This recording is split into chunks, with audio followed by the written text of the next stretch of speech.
last night voted with Democrats to shelf and kill my articles of impeachment against Secretary Mayorkas, 8 Republicans.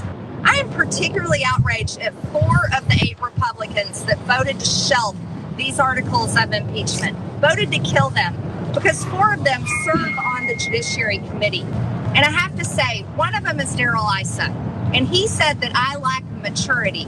Well, I want you to know, it takes maturity to vote for impeachment. It takes seriousness to vote for impeachment, because we aren't going to stand by and watch our constituents get murdered by cartel members who are smuggling illegal aliens illegally into our country. She brought up the situation at the border, and she's horrified at what she sees. I'm sure it's not performative, but why don't we talk very briefly about what is actually happening there?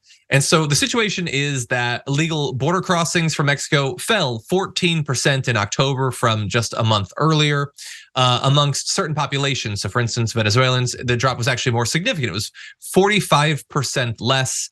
Arrests of Venezuelans fell by 74% in the second half of October from the same period of September. So if she thinks that these border crossings are the worst thing ever, then one would think a massive decrease in the border crossings would be cause for celebration.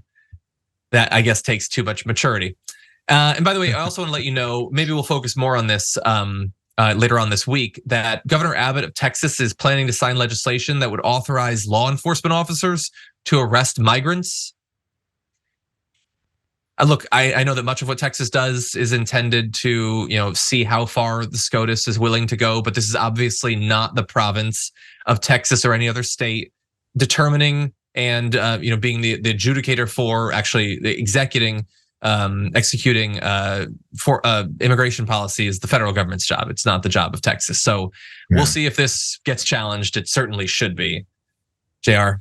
They're trying anything, bro. What's next? Citizens arrest? That's the next law that we're gonna go back to. By the way, Texas did pop up on that. It's continuing legislation and campaigning off of hatred. It's the basics. It's so much so they don't even fully know that's their baseline. That's just the calling card of the party now. And when you see changes in numbers when it comes to immigration, or even something that maybe is even working, do they actually want it to work? I was saying this, I think, with Anna before a couple weeks ago, when people are having these arguments about what is they want to get to when it comes to either like society or even versus like border issues. If things start working, are you happy? Or do you need it to continue to happen so that you can continue to complain about it and campaign and try to get into office and then benefit yourself off of it as well too? I'm trying to figure out if people actually want these things to change or if they just want to complain about it, because they're actually not doing anything to change it. And if you want to, you can work with someone who actually does want it to change as well too. Because these numbers go down and they go, look at this, the numbers, they're not arresting Venezuelans anymore. Yeah.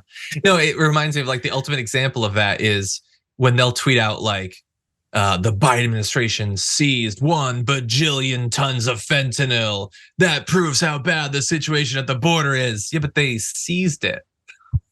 They stopped. It's not going in. I mean, maybe some of the people who seized it are using some of it, but it's not like it's a direct thing where good news is reinterpreted as still bad. Because again, it's performative. She doesn't actually care about any of this.